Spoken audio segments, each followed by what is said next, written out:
Thank you. Everyone had your tea and coffee? Great. Welcome to this session on Paar Bangla, Opar Bangla.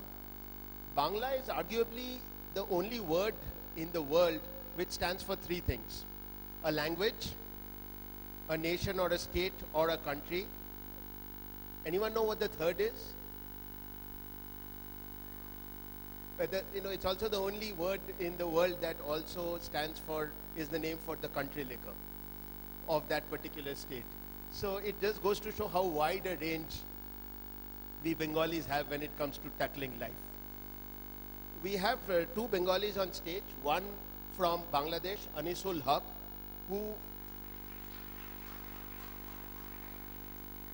who really makes me exhausted when he tells me about the work that he does.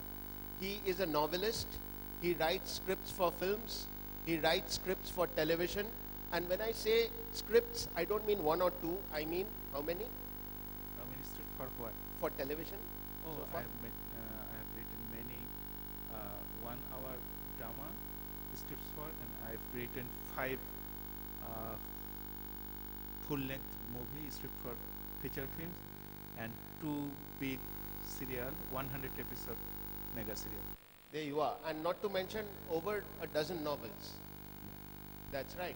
And this is not his full-time job. By day he's a journalist with the Bangla newspaper Prothom Alo. He wakes up at 5 every morning to write. He writes till about 11 a.m.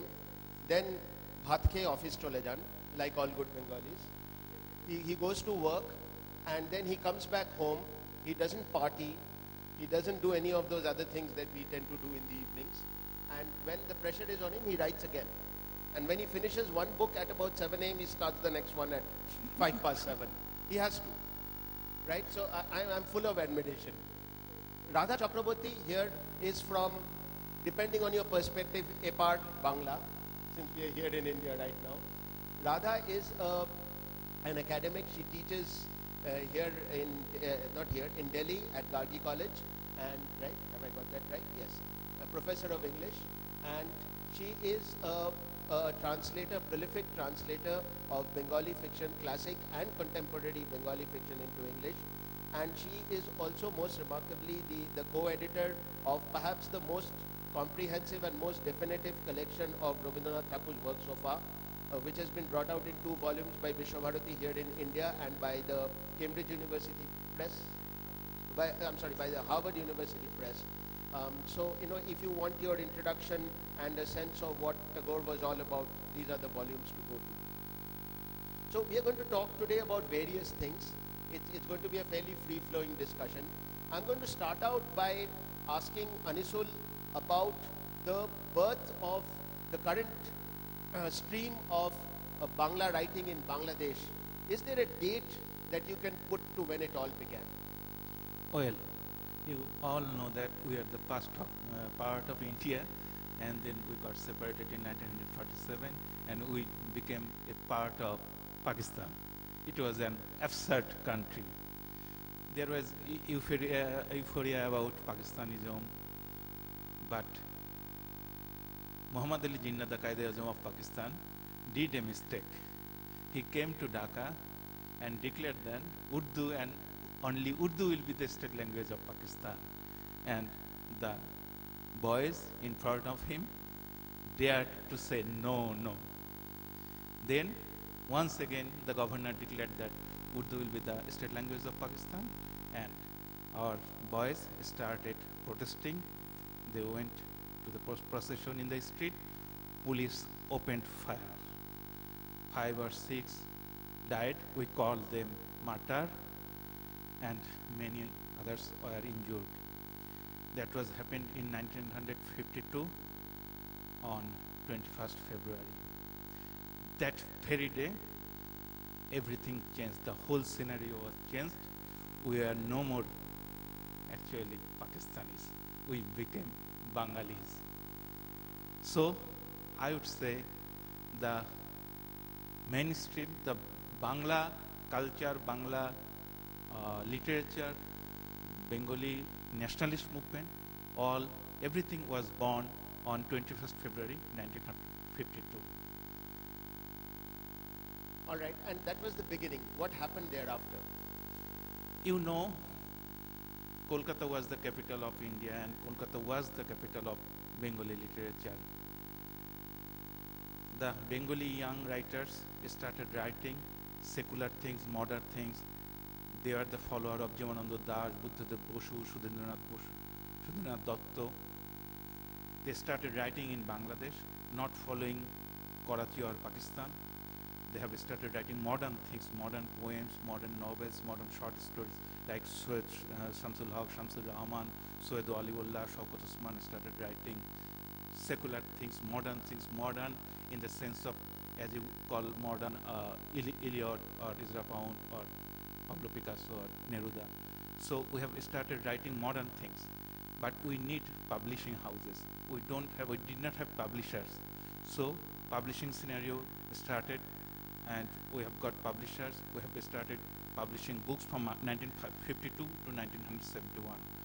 But after 1971, when we became a free country, after a bloody war, you know all about that. India helped us a lot, Indira Gandhi especially, we are grateful to you.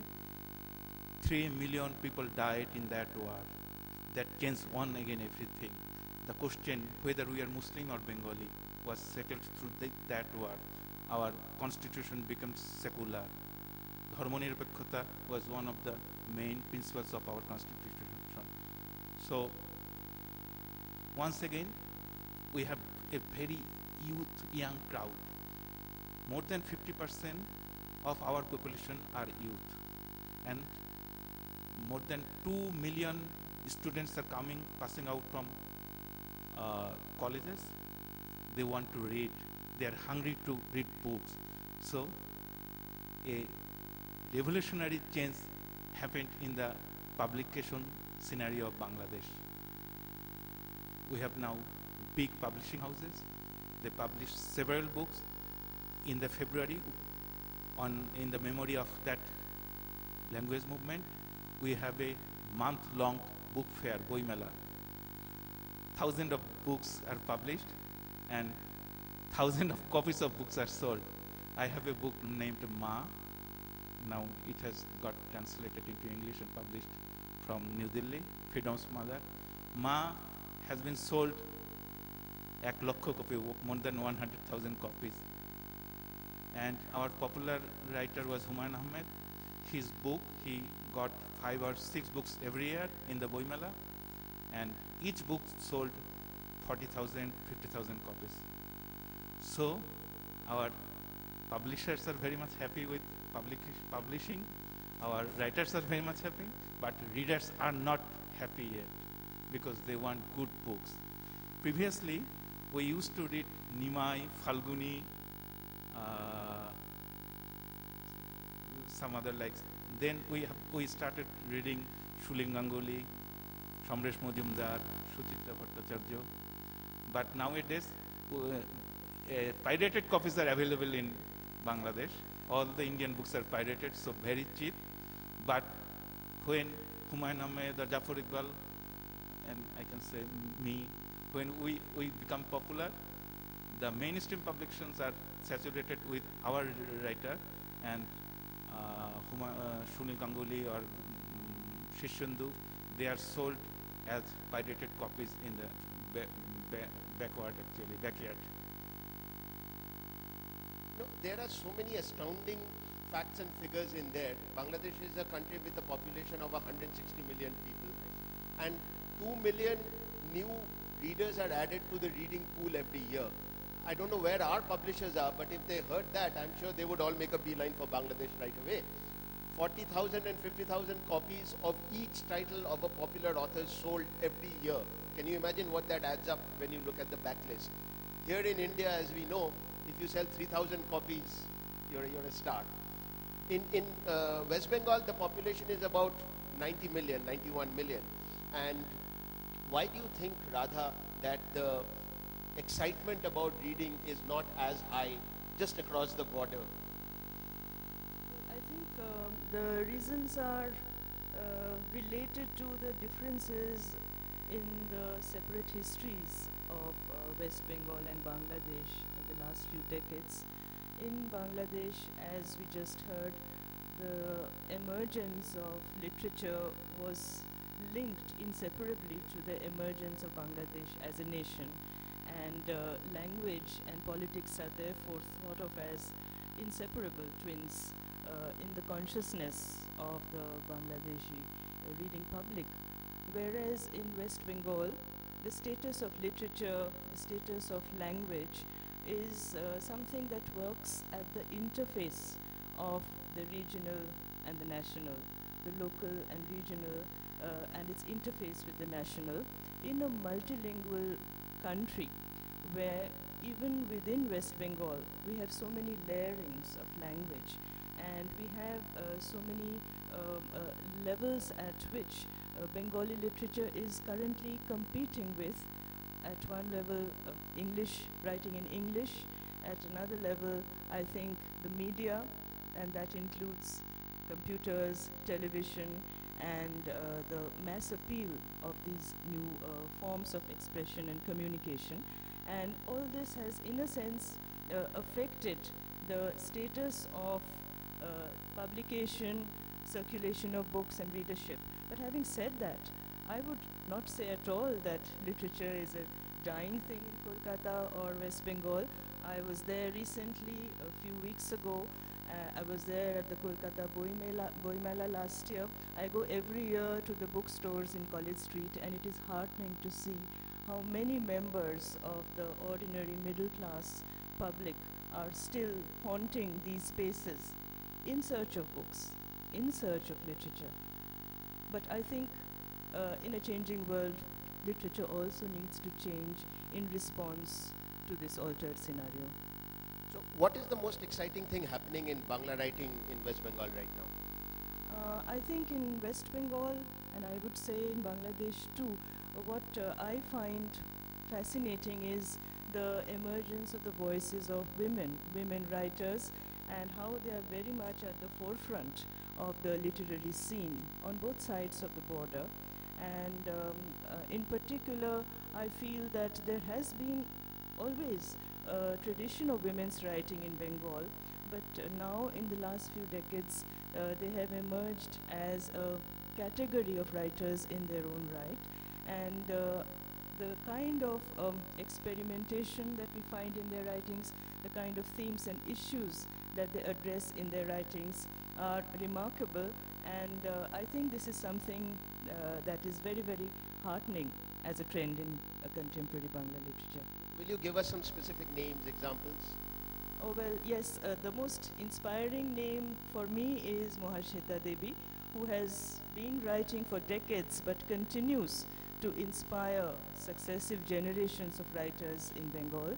And as someone who has translated her work, I am never short of admiration for someone who is able to bring in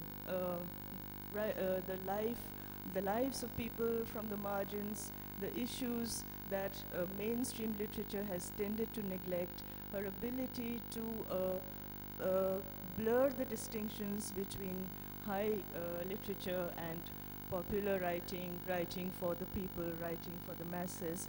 And coming down from there, I would say that in recent times, the writings of Nabanita Devshen, Suchitra Bhattacharya, and then Tilottoma Mojumdar, these are voices that need to be attended to closely for the kind of issues that they are dealing with, as well as for the kind of innovative approach to writing that we see in their works. Is there something you'd like to read for us in this context, or would you? Well, yes, I would actually, I'm just thinking, I would like to read an extract from Jyotirmoyi Devi's story, because this is a story that really is about Epar Bangla, Opar Bangla. It's a story called Ek Jat in Bengali, and I translated this as Kindred Souls. And this is a story set in the times of the Liberation War, which focuses on two women fugitives fleeing across the border. One of them is Hindu, one of them is Muslim. They don't know each other, but as they undertake this perilous journey, as women alone in the wilderness, as it were, a strange kind of bond springs up between them as they try to protect each other along the way, until when they cross the border, they realize that the exigencies of the political situation make their separation inevitable. So I'll just read a little bit from here. I've translated it as kindred souls. Neither of them knew each other. They were not neighbors, nor were they from the same village. They didn't even know if they were of the same caste or creed. But yes, they were one of a kind, womankind. On their journey, they got to know each other as women, that eternally fearful fugitive form of existence. Both were dressed in saris, archel tucked round the waist, country style. Their saris were muddy, snagged in places, at the knee and at the back. Both were walking fast, not running, but stealthily. I say both, but they were not walking together. There was a gap of almost 20 or 30 yards between them. It was quite dark, behind the trees, in the bushes and thickets.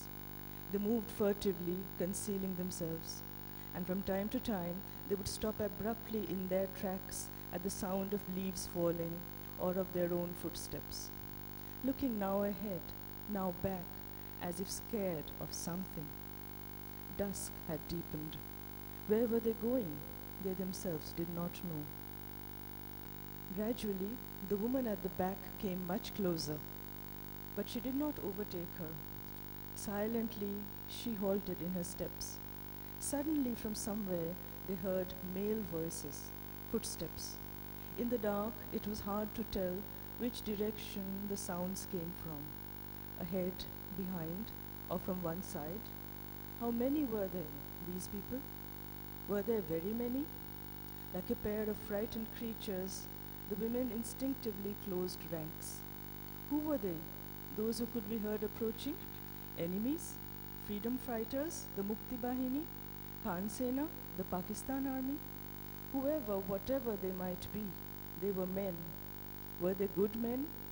They didn't kill women, after all. But how terrifying that might be. But where could they escape? Suddenly, in an instant, two women, strangers to each other, knew themselves as kindred souls. Both were women. There was just one community to which they could belong. The same fear haunted both of them, the same anxiety. Did they belong to the same creed then? To which creed did anyone belong? Nobody remembered caste and creed anymore. They were of the same kind, womankind. Silently, without introduction, they had become kindred spirits. Thank you.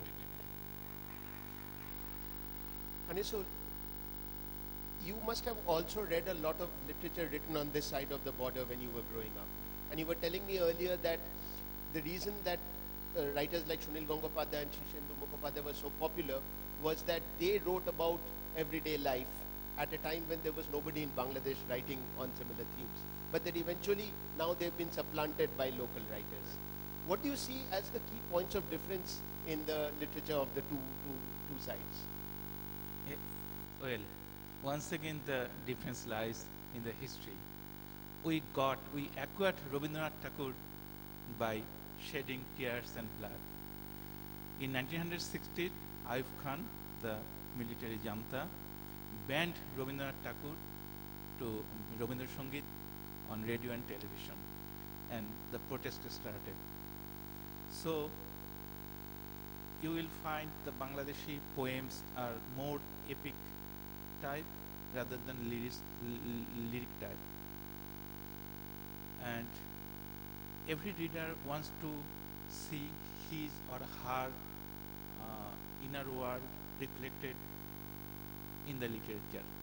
So when a Bangladeshi reader reads book, when he finds his daily life in a piece written by, of course, a Bangladeshi writer, he would like it. So when there was a vacuum, we did not have enough book in a publication house. We used to read Sunil Ganguly or Shishendu Mukhopadhyay. But nowadays, our market is almost full with Bangladeshi writers' books. So I think the mainstream readers are reading more Bangladeshi books rather than West Bengal books. But in Bangladesh, you can I can say that I have read like Jivananda Das, Buddhadeva Boshu. Every Bengali reads them, but I grew up reading Shankha Ghosh, reading Subhash Datta, Subhash Mukhopadhyay, reading all the best of the West Bengal writers' books. But on the other hand, Indian readers have very little knowledge about our literature. We watch 100 channels on our television. It's free. So we all know Shah Rukh Khan. We all know, you can say, Prasenjit. We watch Vibhuti Bhushan or Satyajit Ray. We watch Three Idiots. We are accustomed to, we know each of your writer, each of your singer, each of your television actor, actress, or movie star, and players, of course, Saurav Ganguly. We all, they are our family members actually. But Indian writers, they look, who is Anisul? They will never know. I have a sorrow, I have a personal pain.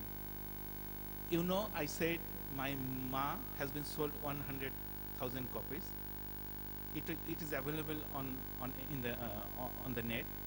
Sarojini Sahu, a writer from Odisha, she read my book in Bangla from the net and decided to translate it into Odisha language, and it was translated into Odia and has been published from Bhubaneswar. A Bengali writer who resides in Delhi, he went to Bangladesh. I gave him my book Ma. He liked it very much. He translated it. He left his Times of India reporting job and became a CEO of a publishing house, and this is the outcome. His first publication was my book.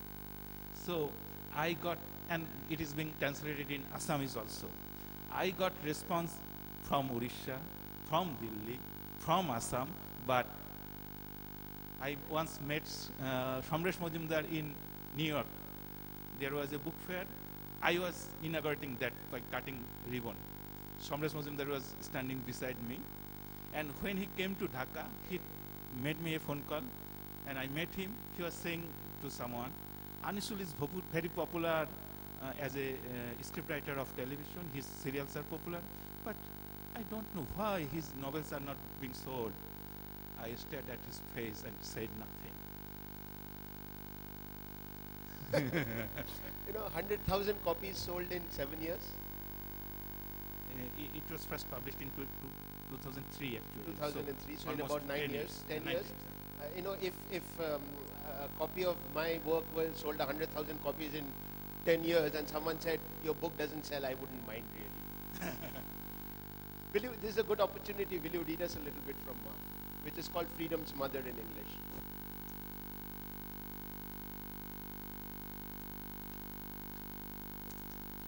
This was a true story actually.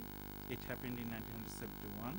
It's a mother-child story, and I published an advertisement in my newspaper saying that I want to get to know the family of that, the members of that family, and I interviewed many freedom fighters. I had to go through a big research work. Let me read. Azad's mother died last evening, exactly 14 years after Pakistani soldiers took Azad away. Today is her burial. A bright, glistening afternoon is spread out under a deep azure sky. Rich hues of golden autumn are rippling off the rain-washed leaves. Moss-layered houses bask in the sun like mildewed bedding put out to dry after a long monsoon spell. Colorfully decorated rickshaws move noisily about. A group of mourners Many of them freedom fighters gather at the entrance of Jurain Cemetery under the canopy of cobalt sky. Outside the cemetery walls, Jahanara Mom waits in her car. The last rites are about to begin. It is 31st August 1985. Azad's mother died yesterday on 30th August 1985. Exactly 14 years ago, on the 30th August 1971, Pakistani soldiers took Azad away. The young man never came home again. Dhaka's freedom fighters know that Azad's mother never touched a grain of rice in all the 14 years. She survived on just a roti every day. Her only son had asked for a meal of rice all those years ago. She had taken it to Ramna police station, but she did not meet her son. Could not give him the lovingly prepared meal. Never again. She waited for 14 long years for Azad to return. Her eyes searched the road, hoping to see her son walk down, coming home. Years went by, one after another. During this long vigil in a desolate home, she never slept on a bed again. For 14 long years, she lay on the bare cold floors. She waited and sat up at every hint of a footstep, every rustle of wind outside the door. Long monsoons followed summers. Before brief, resplendent autumns were on their way out, came the first hints of winters, but there was no change of seasons in the woman's solitary world. How could they indulge in the cozy comfort of soft pillows, warm quilts, sparkling white linen? Azad never had a bed to sleep on in the police stations of Ramna and Tezgah, and certainly not in the army torture cell in the MP hostel near the Tezgah drum factory. Thank you. Anisul, is it right to say that much, if not all, of modern Bangladeshi writing still has the 1971 war and its aftermath as its theme somewhere? It's a central theme of all the cultural activities, all the literary activities of Bangladesh. But you know, every writer cannot write on one subject every time. So, like all other countries, all other literature, we write our normal life, we write from the history, very past, long year. And of course, we write our daily life. Right. Radha, I'm going to now ask you about he who must be named. We cannot keep him out. And Anisul mentioned that in Bangladesh, Rabindranath was acquired with blood, sweat and tears. Do you think that West Bengal got him too easily? And related question, is modern writing and contemporary writing out of his shadow, or can it never step out of his shadow? Certainly, Tagore is a vital link between the literatures of Paar Bangla, Opar Bangla, and while it's true that there was this kind of struggle to acquire Tagore in Bangladesh, whereas Tagore, as it were, always belonged to Bengal, undivided Bengal in his lifetime. He belonged to India, he belonged to the world, and in that sense there was never this kind of struggle to acquire him, perhaps. But even in Tagore's lifetime, there were critics, and Tagore's reputation fluctuated both at home and abroad, and he had admirers who placed him on a pedestal and worshipped him as Gurudev, as many still do even now.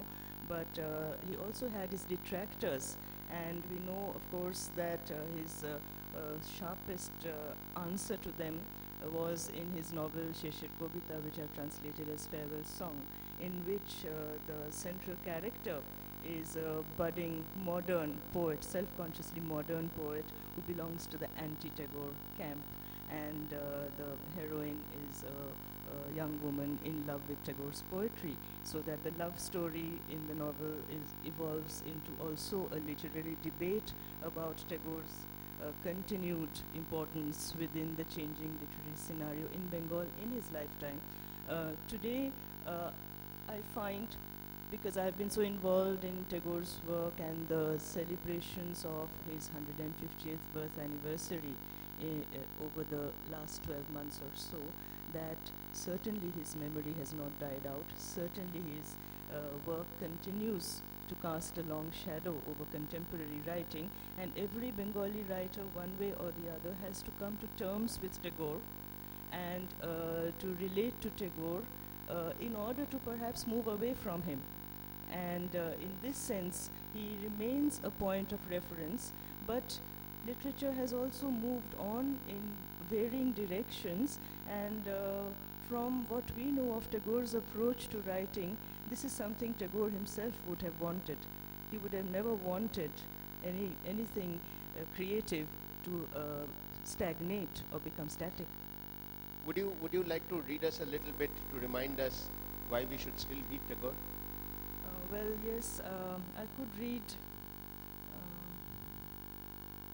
Yes. Maybe I could Shishir read Kobita would be from good. Shishir Yes, Kobita a please. little bit. Yes.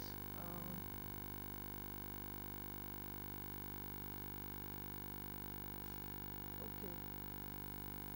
I think I'll read a bit from Tagore, which is not the Tagore that we normally think of, because we tend to think of him as a poet, a philosopher. But here in this passage from Shishir Kobita, which is simultaneously an exquisite love story but also sparkling satire, I'll read a description which is really a sharp satire on the way in which the emerging modern or modish set in elite Kolkata circles were blindly aping Western social codes without fully internalizing them. And this is a description of Katie Mitter, the sister of the one-time girlfriend of the protagonist. Katie Mitter's real name was Ketuki. Her deportment was refined, thrice distilled in her own elder brother's etiquette factory. It contained the pungent essence of British aristocracy. She had arrogantly scissored the ordinary Bengali woman's pride in her long tresses, shedding her hair knot like a tadpole's tail, with the new convert's eagerness to imitate. The natural fairness of her countenance was enameled with layers of paint. In the early stages of her life, Katie's dark eyes bore a gentle expression. Now it appeared she couldn't even see ordinary people. If she did see them, she failed to notice them. And if she did notice them, her glance had the edge of a knife half unsheathed. In childhood, her lips had a simple sweetness, but now, from frequent sneering, they had developed a permanent resemblance to a hooked elephant goad.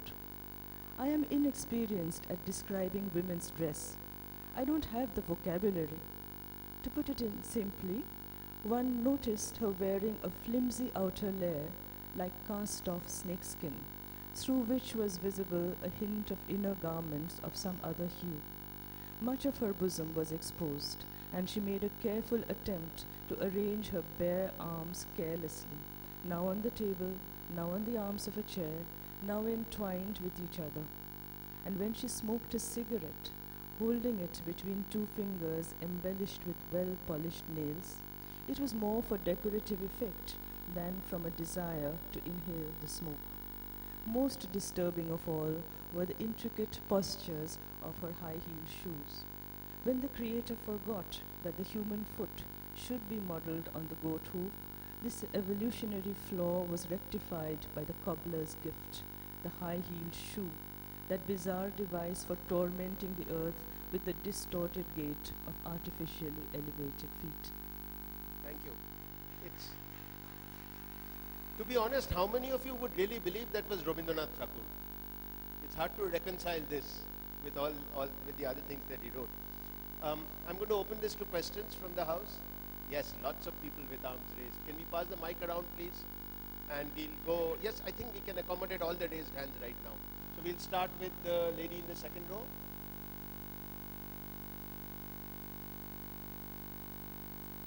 Good morning, ma'am.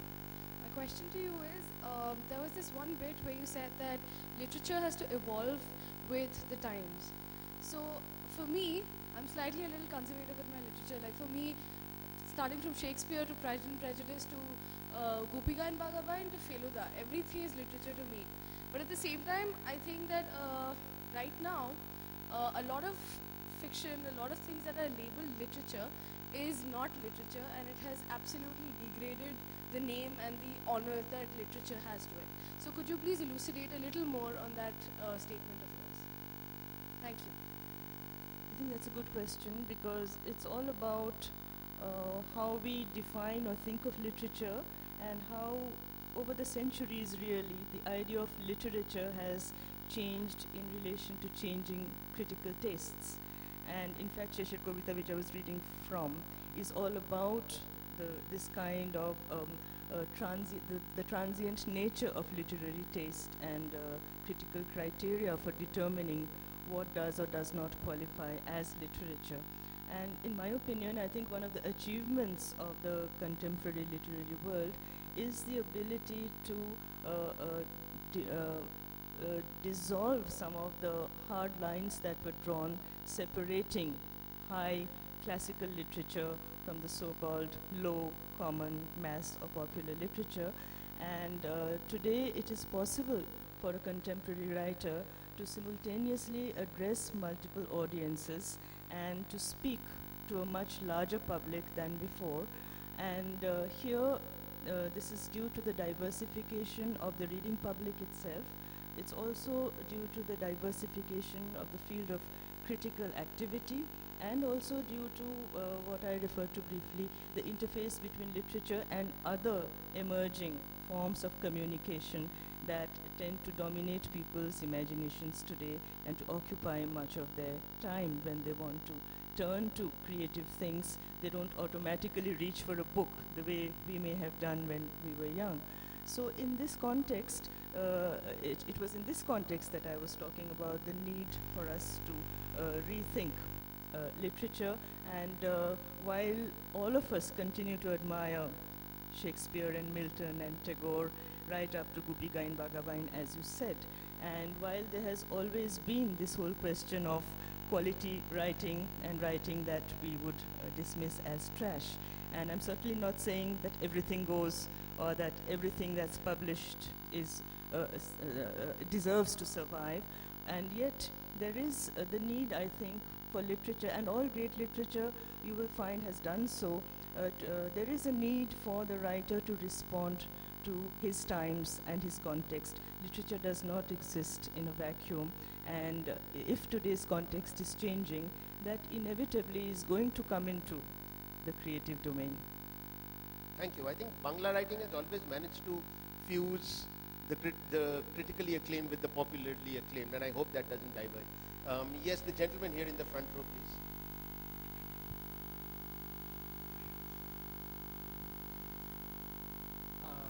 This is Dr. Dev, a retired professor. My question is directed to Dr. Hoque. See, I'm very fond of Bangladeshi music, and that is very recently, of course, and that I also started in Mexico, not in India nor in Bangladesh, because I had nothing much to do other than walking in the morning, spending my time, and then to spend more time, I started music. So I found many Bangladeshi music in YouTube, and therefrom I started learning music, and it is all Bangladeshi folk music. Okay, my question to you is, Dr. Hoque, now one of the songs just recently I have learned by Khalid Hassan, a very young man who died of cancer. Wonderful music, and the latest song that I have learned of him is Kotodin Dekhina Mayer Mukh. That came way back in 1992. Before that, this music was introduced in a theater, and I could not find in the literature or YouTube what was that theater. I'm sorry to interrupt, but could you ask the question, please? Yes. We have other people. My question is, did you refer his latest cassette is Shesh Kiya, and there is this song Ma. Kotodin dekhi na Mayer Mukh. This I said. Did you have some reference in this book? Thank you. I am not a doctor. I am an engineer by discipline. I passed from Bangladesh University of Engineering and Technology, but I did not do PhD or anything. Well, I did not have any reference of this song to this book here. I did not mention anything about this. But you know, all Bengalis have special feelings for Ma. Ma as a country, Ma as a language, Ma as a Ma গর্ভধারিণী, or মা like I don't know শাশুড়ি সম্পর্কে আমরা কি বলি, কিন্তু মা নিয়ে আমাদের খুব স্পেশাল একটা আছে। এই গানগুলো in Bangladesh we have new singers, new artists with new kind of orchestration. Yes, Bangladeshi modern songs are doing very good, and also we have got some very good Rabindra Sangeet Shilpi like Rizwana Chaudhary, Bonna or Aditi Mohsin. Right, thank you. Yes, we have time for a couple more questions. So yes, all right, yes. I like the way you decided. Very short. My question is to Mr. Hoque. All Bengalis over the world, they feel very proud about the language Bengali, Tagore, Bankim Chandra, Sarat Chandra Chatterjee, etc. But in the case of Bangladesh, there have been two states. One is Pakistan, then of course Bangladesh. Now I want to know about the feeling of the people, not the government or politics. Do they still feel proud about Tagore, the pre-partisan writers, singers, etc.? Do they still feel about it? Because I feel the language between the two countries is a very unifying factor. And I want to have only people's feeling about it. Thank you. Yes. Would you like to tell us? Yes, we feel we were a country. It would have been better if we are still a country, but reality is reality. We have to accept that. We are now a sovereign country. Many of us, especially the elder ones, feel the nostalgia, and I know who left the country from East Bengal to West Bengal or West Bengal to East Bengal, they have very special feelings. But a new generation boy or man like me, I don't have any direct memory of partition, or I don't have any direct memory with Kolkata. But my father, who was educated in Kolkata, he always sighs, দীর্ঘশ্বাস ফেলেন, we are the same country. And I know you miss Ilish Mach. Thank you. All right. One last question. Whoever gets to their feet first gets to ask it. Okay. I saw you first. It's a very short question. Do you find any Islamist influence on Bangladesh literature, particularly after 1971? It's our religion. Most of us, 80% or 90% of Bangladeshis are Muslims. It is there. And the Kolkata writers, I read one of the pieces of Shamresh Majumdar. He said the West Bengal readers cannot understand Bangladeshi literature because there are many Bangladeshi Muslim terms like khala. Khala means mashi. Or we call dada, the grandfather of paternal grandfather, we call dada, and maternal grandfather we call nana. In a dictionary published from Kolkata, khala is mashi. It was written there, khala, purush, khali. There is no word like khali, history. So, but secularism, modernism is the mainstream trend of Bangladeshi literature. Islam and Islamist things in 1947 to 1952, there was a euphoria about Islam, Pakistanism, but the language movement, the 21st February movement, it all changed. So I don't find many Islamist. Thank you. Okay, I lied. We have more time. Yes. Okay, next question. Yes. Okay, the gentleman in the front row. Yes. My question is to both of you, that both Paar Bangla, Opar Bangla are young states, as in there are lots and lots of young people on both sides. You were saying 80% of Bangladeshis are below a particular age. We find reflections of the youth in music.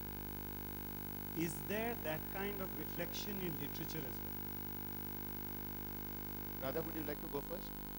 Is the literature on this side of the border talking about young people? Are their values, their aspirations reflected in literature the way it is in music? I would say yes, except that the language is different and the changes in contemporary lifestyles, attitudes, the reconfiguration of family relationships, personal relationships, the changing social scenario, the changing cultural scenario. This does figure in contemporary writing, but if you are talking of popular music, perhaps it is using the idiom of the young people more directly than I would say that you would find it in fiction, for instance, in Bengali writing. But with a younger generation of writers now producing such vibrant work, it is inevitable that not only the themes and content of such writing, but also the style reflects something of the sensibility of the younger people. Yes. And I must add that there is now a very big body of young adult writing in Bangla. Perhaps the only Indian language in which people are systematically writing to a market of young readers. And there are 1,000-page novels.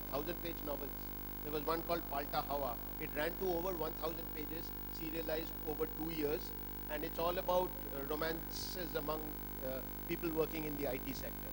So totally with it. Okay. Yes. Yes. Okay. The lady in the third row.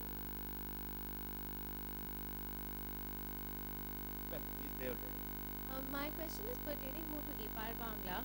So, as a young Bengali growing up in Kolkata, I've noticed that there's this whole cultural tussle between the Bangals and the Ghotis.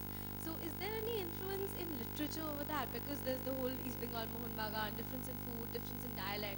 So, is there any influence in literature for that?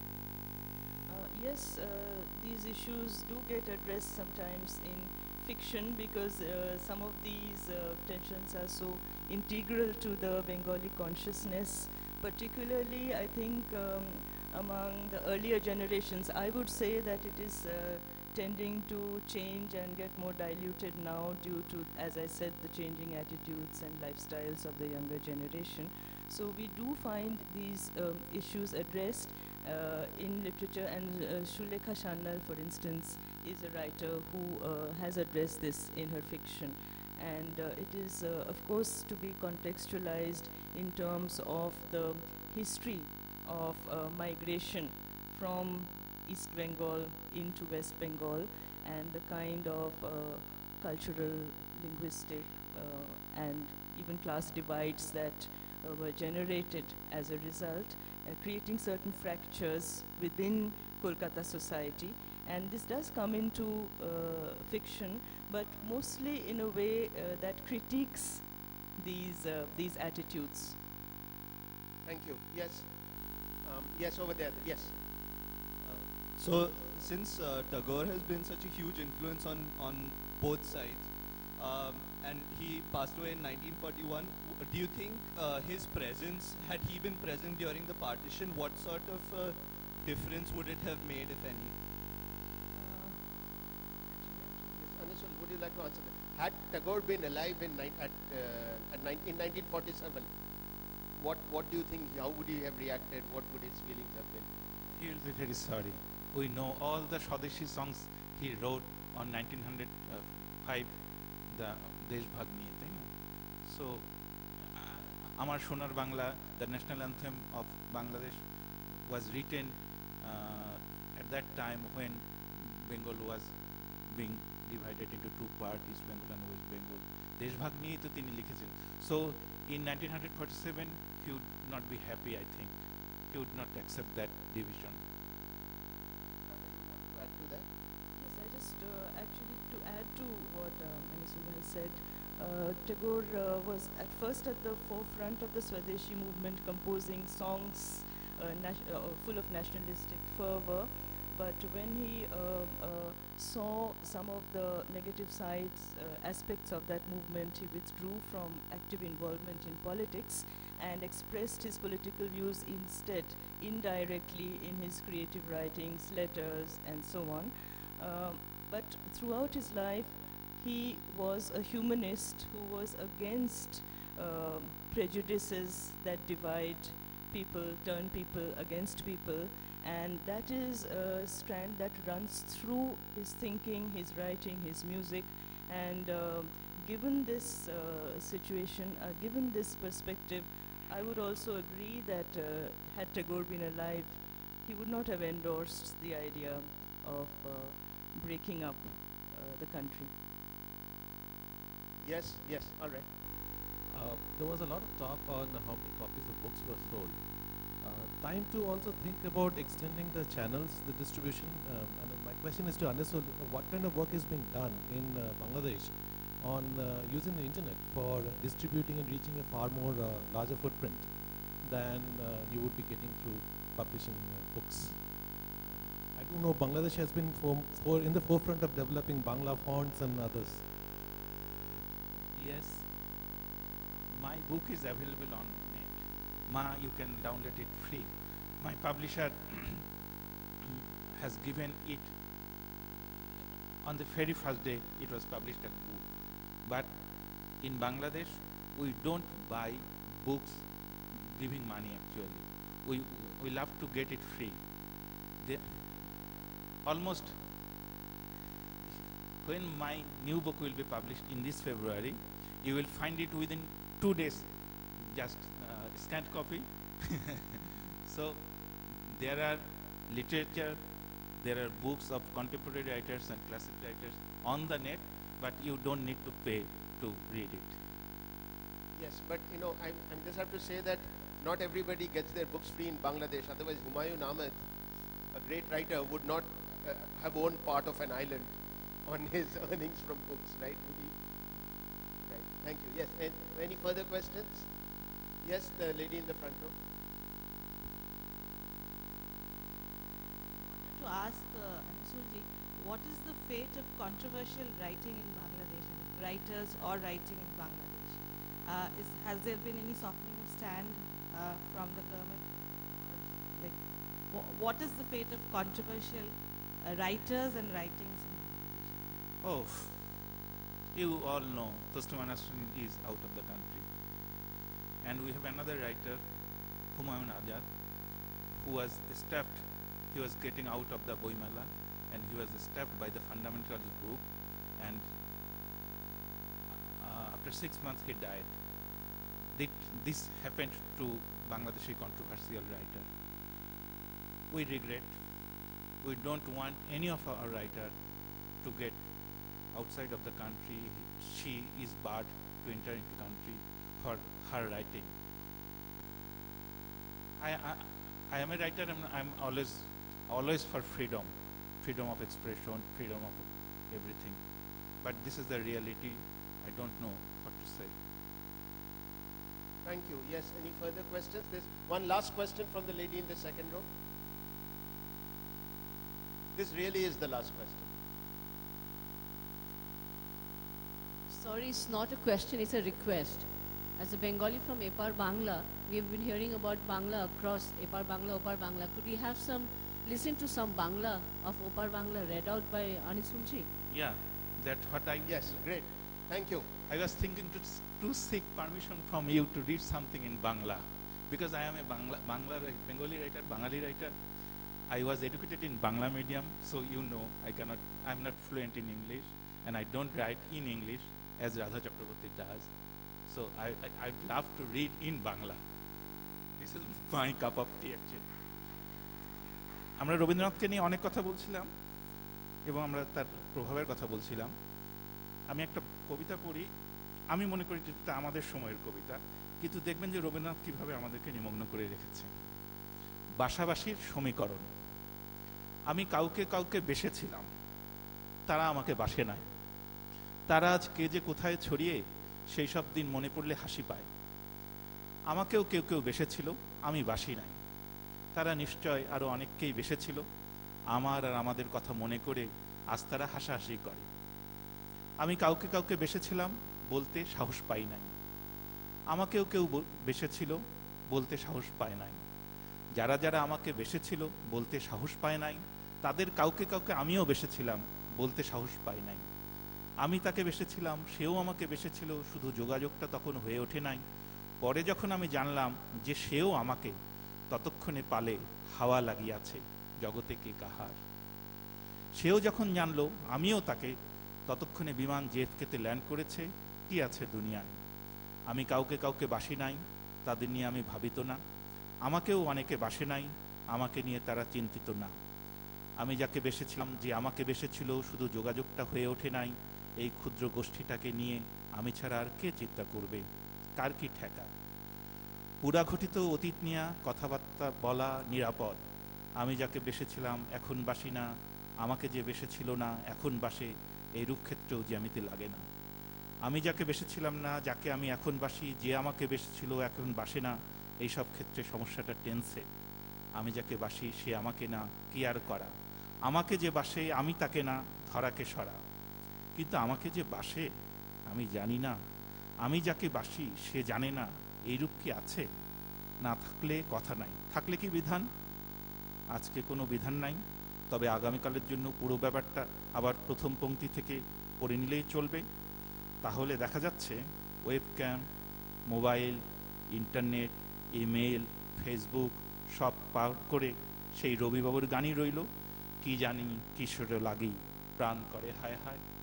সবাইকে ধন্যবাদ। Thank you, Anisul Hoque, Radha Chakravarty. Thank you, everyone. Have a great day.